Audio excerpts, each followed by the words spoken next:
নিজের স্বপ্ন আর লক্ষ্যে যদি অবিচল থাকা যায় তবে সেটা বাস্তবায়িত করা সম্ভব একমাত্র নিষ্ঠা আর পরিশ্রমের মাধ্যমে।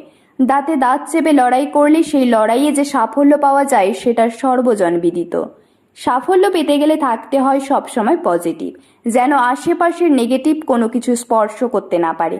খেয়াল রাখতে হয় সেই দিকেও। ছোট পর্দার অভিনেত্রী আরাত্রিকা মাইতিকে চেনে না এমন মানুষ খুব কমই আছেন। ঝাড়গ্রাম থেকে অভিনেত্রী হওয়ার স্বপ্ন নিয়ে একসময় তিনি পা রেখেছিলেন কলকাতার মাটিতে। শহরতলিতে পরিচিত বলে ছিল না কেউ। বহুবার সহ্য করেছেন রিজেকশন। কখনো তাকে শুনতে হয়েছে তিনি বাচ্চা বাচ্চা দেখতে, কখনো আবার কেউ বলেছেন তিনি বড্ড রোগা। তবে এতবার ব্যর্থতা সহ্য করেও হার মানেননি মাত্র ১৯ বছর বয়সী যোগমায়া কলেজের সাইকোলজি অনার্সের স্নাতক স্তরের ছাত্রী আরাত্রিকা। একসময় জি বাংলার জনপ্রিয় ধারাবাহিক করুণাময়ী রাসমণিতে একটি ক্যামিও চরিত্রে অভিনয় করার সুযোগ পেয়েছিলেন তিনি।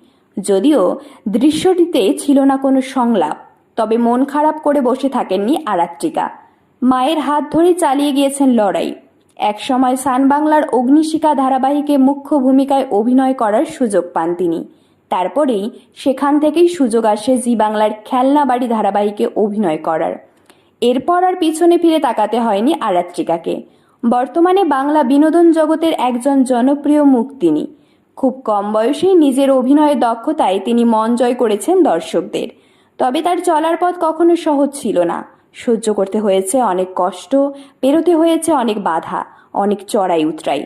তবে কখনো হার মানেননি জি বাংলার মিঠিঝোড়া ধারাবাহিকের জনপ্রিয় নায়িকা অভিনেত্রী আরাত্রিকা মাইতি। এই মুহূর্তে অভিনয় করছেন রায়পূর্ণার চরিত্রে। এরকম তথ্যমূলক ও অনুপ্রেরণামূলক ভিডিও পেতে আপনারা ফলো করবেন আমাদের একমাত্র ফেসবুক পেজ দ্য বংস প্রেস এবং সাবস্ক্রাইব করবেন ইউটিউব চ্যানেল দ্য বংস প্রেস। সকলের তরে সকলে আমরা, প্রত্যেকে আমরা পরের তরে। ধন্যবাদ, ভালো থাকবেন।